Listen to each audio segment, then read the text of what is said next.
Hello everyone, welcome to this week's episode of The Dog Pound. I'm your host, Sydney from PhoneDog.com. I'll be rounding up all of the latest news from the mobile technology world from last week, a little bit from this week. We have a lot to talk about, so let's go ahead and get started.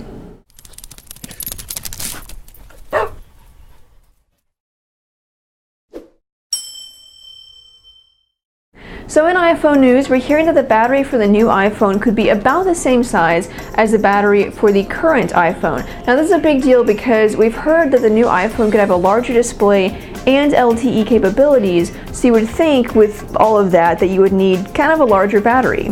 But a leaked picture shows a 1440 mAh battery for the iPhone 5, whereas the iPhone 4S had a 1400 mAh battery, so not that much of a difference. Now this could be a big deal. It could mean that the iPhone 5 is not going to have LTE, or it could mean that Apple found a way to make the battery more efficient and so you'll get the same amount of battery life with LTE capabilities, or maybe they found they had to sacrifice some battery life in order to add all those extra features. We don't really know for sure. We don't even know if this battery is real, but it's just kind of something else to think about in regards to the new iPhone. Now I mentioned that we've heard that the new iPhone could have a larger display, and here's one more piece of evidence to pile onto that rumor mill. One site used the iOS simulator made by Apple to run at a resolution of 1136 by 640, which is the rumored resolution for the new iPhone's display.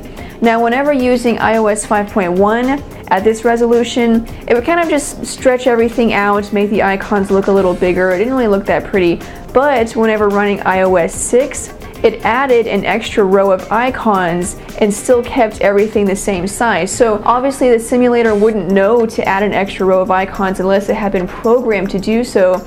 So it's kind of something interesting to think about. Again, we won't really know for sure until the iPhone is actually released. Now, when will it be released? Well, we've heard an announcement date of September 12th and a release date of September 21st, and now we're hearing that pre-orders will actually be available the same day it's announced, September 12th. Now, this is still a rumor, so it's not anything for sure, but at least now we kind of have a date to look forward to, and you'll even be able to pre-order it on the day it's announced if this rumor actually turns out to be true. In other Apple news, as you know, Apple and Samsung are in court right now battling over some patent disputes and some trade dress claims that Apple has made, and it has not looked very good for Samsung over the past week or so. Apple found an internal Samsung report that highlighted 126 features of the Galaxy S, the original Galaxy S, and compared them to the same features of the iPhone, and basically said why the iPhone is better, why they're different, and how they can make the Galaxy S more like the iPhone. Now this is not good for Samsung. I mean, it would be one thing if they said, oh, this is why the iPhone is so great, it does this and it does this. Let's try to take something from that and maybe, put our own spin on it or try to make it better. If they did something like that, it would be okay, but they straight up said, this is what the iPhone does, let's make the Galaxy S do basically exactly the same thing.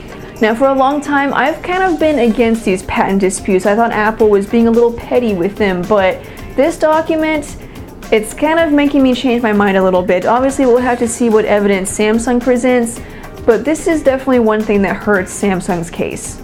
Apple also detailed its patent licensing offer that it made to Samsung in 2010, a year before it took Samsung to court. Now, of course, Samsung declined the offer, which is why they're in court right now, but it certainly helps Apple's case to know that they at least tried to, make an agreement. They made an offer to Samsung an entire year before they eventually took them to court. Again, we'll have to see how the rest of the trial plays out, but for now, I think it's safe to say that Apple kind of has the upper hand right now. Okay, so enough with the fighting and the patent lawsuits and the court battles, enough of that. Let's just move on to some good old-fashioned rumors. First of all, the Samsung Galaxy Note 2. We are now hearing that the Galaxy Note 2 could have a 5.5-inch flexible AMOLED display, which sounds totally awesome, but it's not actually as cool as it sounds. The phone itself wouldn't actually be flexible and bendy. It would just allow Samsung to make the display thinner and have the display be slightly curved, kind of like what we see on the Galaxy Nexus. Okay, so here's some Windows Phone 8 rumors. We're hearing that HTC could be announcing some new Windows Phone 8 phones in the third week of September. Now, we don't really know which phones they're going to announce, but we have heard of two HTC Windows Phone 8 devices, the HTC Rio and the HTC Zenith. The HTC Zenith is easily the better of the two. It has a 4.7-inch HD Super LCD 2 display, a quad-core processor, and an 8-megapixel camera. It's basically the HTC One X, but with Windows Phone, which is actually pretty awesome, and I'm okay with that. We're not sure if these are going to be the two phones that we see, but at least for now we're hearing that you can expect some new Windows phones in the third week of September.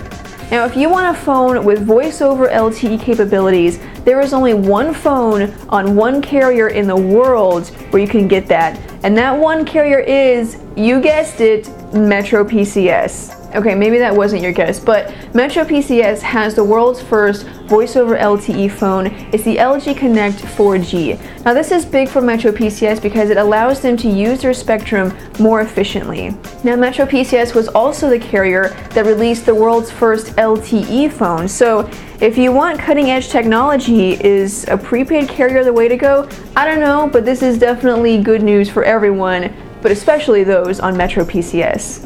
So that's the news, and that is the show. Thanks guys for watching. I hope you enjoyed it. Be sure and check out the description below the video because I will have links to all of the articles that I talked about.